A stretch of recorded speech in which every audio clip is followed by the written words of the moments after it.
Well, it's the start of the month, so I figure we could talk about everyone's favorite form of astrology, seasonality. This month happens to be a very good one for markets. It's the second best month of the year for the S&P 500. It's been the best month of the year for the NASDAQ over the past 10 and 20 years. But this window with which we find ourselves operating in is actually fairly unique. The first 2 weeks of July have happened to be the best 2 weeks of the year, of any 2 week window, not just back over the 10 and 20-year look back period, but going all the way back to 1928. So this is a pretty favorable setup for stocks. We haven't seen a red NASDAQ in a decade. The question is whether or not we can sustain that type of run given where the market sits. Everyone's concerned about valuations, whether or not we're going to have another Fed rate cut this summer, earnings, AI, the GLP-1 story. But the table is set. Volatility remains low. Technical uptrends are in place right now. And I think that if you're an investor or trader who's looking at this market over the past several months, things don't really look different than they did, say, back in January or February. Volatility is low. Technical momentum is strong. And the risks that could be realized are still probably 3-6 months away. So why not continue to party right now? I think traders should continue to have the confidence to operate from that first quarter playbook, the playbook that they were operating in May and June. And until something changes, there's no reason to get antsy and overthink things. My only comments is that I completely understand until something changes, there's no reason to do anything because that's the way most people think. Although in my playbook, first of all, two things. One, I don't care about historical seasonality. It doesn't mean anything to me. Has zero impact, like literally zero. What I do think is interesting is the discussion on whether or not it is smart to accept the fact that, hey, until something changes, we just hold our positions, or would the intelligent thing to do right now would be to actually sell into strength and lighten up. I understand that. It's cheapest to buy flood insurance when it's sunny outside. But I also think for most traders, it's very difficult to time a top. And it's easier for individuals to be trend followers in this market. And when I say do this until something changes, we don't know when something changes. We have to think of ourselves as craftsmen searching for the right tool. We've seen nail, so we continue to hammer this strategy. Just because we've had a lot of nails in a row doesn't mean that a screw is going to come, and so we should automatically take out a screwdriver. And I think that's some of the problem a lot of people are having right now, where they're trying to skate where they think the puck will be rather than just watching where the puck is right now. I find this whole style of just following the trend, and as long as the trend is higher, continue to trade on the long side, simple, an easy lift. And if the technical levels change, then it's definitely simple, but there is absolutely, from an historical perspective, just to be fair to everybody, there is no historical significance to the trend as your friend. In fact, if you want to go back and look at some of the research we've done about following the trend, the numbers are actually slightly negative. The results are relatively random over time. Following trends has not proven to be a viable approach to investing ever. So I'm just bringing that up because I understand the philosophy of, hey, stay with it. I mean, if I was teaching a course right now in position management and whatever to do, I'm a seller into strength. That's it. No question about it. That's all. I don't want to spend a lot of time on this. That hasn't worked this year. No, of course. In either direction, because you're buying a weakness. Of course. Right. But over the other 80% of the time when we're cyclical, you make money. Understood. But I want to give a little bit of... There's no statistical significance to following a trend in trading. It's never been proven statistically significant.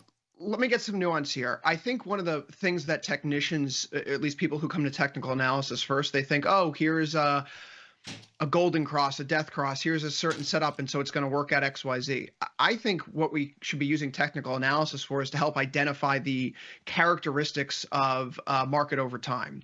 And this has been a trending market going back to the October 22 low. It's been a trending market since the low that we had at the end of last October.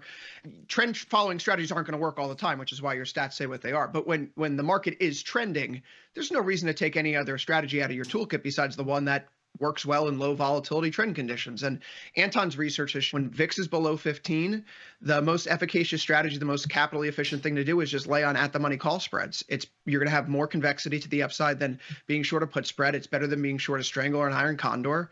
And right now the market's above its 1 week, its 1 month moving average, and volatility is where it is, below 15. So that's the tool I see in the toolkit that still should be applied here. When volatility is below 15, you're right. There's about a 60% chance plus that the market's going to go higher. That's just the nature of, we've done these studies too. And it's historically most bullish period for having long positions. But again, I think the most successful investors are the ones that buy when things are cheap. I know this sounds like, it's right out of the textbook. Most successful investors are people that buy when things are cheap and sell when things are expensive. And you have to look past, trending markets. But again, I don't want to beat a dead horse because it's not a worthy adversary. No, it's so subjective, and it's not. Nobody can win this. Yeah, there's more than one way to skin a cat. But there's been a big move in treasuries the last few days, and we kind of discussed this very briefly at the end of last call, and I think it's worthy of a deeper discussion. Is the move that we're seeing in treasuries related to what happened on Thursday night? Because if you look at the treasury market in the 5-minute chart in ZN or ZB, as we make our way through the debate, that's when the market starts to sell off. And obviously we have a big gap open over the weekend. I would paint that partially in response to the French elections, just the lack of a safe haven bid there. But something has changed in the bond market, and something's changed in markets broadly speaking since Thursday night. And what's changed is the odds of a Republican trifecta going up. I think if you were looking at markets and you were talking to the average person at 8:59 Eastern time Thursday evening, you would have said that Trump or Biden probably wins the presidency, 50-50 shot. And then who controls the House and the Congress? So broadly speaking, probably split. Senate Dem, House Republican, gridlock in DC continues. So Trump gets a second term, but really what changes? It's more like 2018, 2019 when he had to work with Democrats. On Thursday night, the betting markets go haywire. Trump's odds jump from about 53% up to 68%. And we see that the markets and polling since then has suggested that this could be an issue that affects down ballot races, where now the House looks firmly in Republican control, but the Senate does too. And that opens up a different world for the budget and the deficit trajectory moving forward. The Trump tax cuts were expected to expire next year, the TCJA. And so when we think about the trajectory of our deficit and deficits, or debt and deficits here in the United States, congressional budgets and forecasts have been based around the notion that those cuts were going away, and therefore the deficit would close over the next few years. But if a Republican majority and trifecta comes into play, the TCJA gets extended. And that means we're going to have a bigger hole in our deficit and a bigger hole in our budget, more broadly speaking, than we were pricing in. And so that means we're going to have structurally higher inflation moving forward. It's one of the reasons why I think, I can't confirm this is my total conjecture, but you've seen since Thursday a rate cut taken off the board through the end of next year. The Fed hasn't said anything different since then. There's been no major data release. Why would that occur? There is this notion going on right now that the market is slowly beginning to price in a trading environment that to me looks a lot like late 2016, a reinflation environment, higher oil prices, a higher dollar, higher yields, and higher equity markets along the way too. And so one of the catalysts for this summer rally may be this whole notion of, well, we're going to get these extension of these tax cuts. We're going to see more spending moving forward. We're not going to have gridlock. And that poses problems for interest rates. Not a problem for stocks, but a problem for interest rates. And this whole narrative of stocks over bonds can very much continue. I know a lot of other people, Ilya, Dylan, you guys said this yesterday. You don't think it's as meaningful as I'm making it out to be. But what is the catalyst for this bond market move over the last 3 days? And why did it start during the debate Thursday night? I mean, first of all, the bond market move has been a little longer than just the debate. It started a couple days earlier, almost a week earlier, like down from in the mid-20s. And it just got a little heavier the last couple of days. So I'm not sure that that's just, I don't think it can solely be placed on that. And also, I think the bonds were a case of just where the street, everybody got way too long bonds. They got way too comfortable being long bonds. I don't know, the sell-off seemed a little bit more severe than I thought in the bonds. Again, if you were trend trading them, like we were just buying them yesterday because we were just fading the dip. I think they're just in a trading range. I think they're 115, 116 to 120 for a whole year. Next year, I mean, I don't think they're going anywhere. I think the bonds are a dead trade. They're a fun trade, but I don't think they're going much of anywhere. You know, as for the Republicans and the trifecta, I doubt it. It's just pure speculation. Nobody knows. Well, no one knows, of course. We have the blueprint of history, recent history to work with. And so one of the exercises I've done in recent days are to look at the assumptions I made coming out of the election in 2016 and what trades worked for me and what didn't. And if we think about how we should be operating in an environment where you could be looking at a Republican trifecta moving forward, I think it's a worthy exercise for everyone to go back and look at their books and see what worked well and didn't well. To be fair, Chris, in 2016, 4 months before the election, Trump had like a 20% chance of winning. I mean, 4 months before the election, over the late summer, his chance of winning were in the 20s. And I mean, he lost He lost the debates by 80%, public opinion. 80-20 he lost. And then his chances of winning the whole thing were like, in the high 20s to low 30s.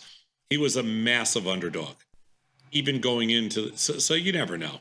It's just, you just don't know. I mean, going back to, even going back to debates, Obama lost debates. I'm not sure how much that ultimately plays into it. I think it's just talking points right now. But if you want to bring up enter, you want to bring up 2016, Trump was further behind in 2016 than Biden is right now by a long shot. Clinton pretty much had it wrapped up and blew it. I'm not so sure that fly to means Wisconsin. Yeah. Just couldn't fly to Wisconsin.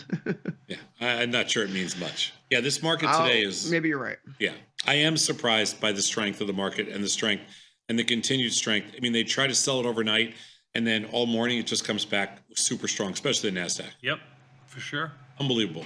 I know that you really don't like oil still, and I think it's worth explaining why oil is still not a great trade. It has broken out higher in recent days. It's making a move up towards 84. And the last time we were at these levels, this was a place of discomfort for both stocks and bonds. That move higher in early April, spurred on by geopolitical fears, ultimately sunk things. But volatility is fundamentally different this time, right? We're looking at IVRs that are still in the teens, maybe low 20s if they sniff their intraday.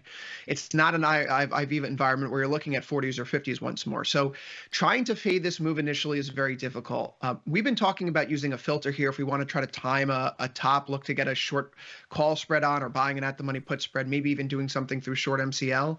Since June 6th, crude oil has closed above its one-week moving average every single session. And every single time it's touched its one-week moving average since then, it's bounced off of it immediately. While there's not necessarily a trade in here to put on today, if I'm thinking about looking to fade this move and selling that call spread, I'd want to see that close below the one-week moving average first, just as a sign that this recent thrust higher has shown some technical sign of exhaustion. Otherwise, you're kind of standing in front of a moving train right now, and the volatility really isn't there yet. So to say this is a blow-off move on some specific geopolitical catalyst, I don't know if we can point to that yet.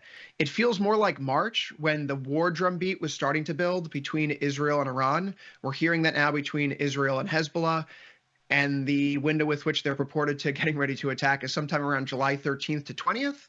Which is next week. Just be aware that fading oil right now without some sort of technical signal is it's a difficult endeavor. So I'm staying away personally. I already got burned on a bad trade recently, and the market isn't lined up yet. So the volatility is not there. The technicals aren't there.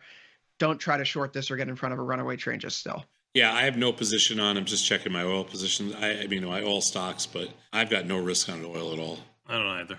Yeah, this is probably the flattest we've been in that particular commodity. As you mentioned, the volatility, 16 makes it kind of a uneventful playing field for me unless you have a directional bias.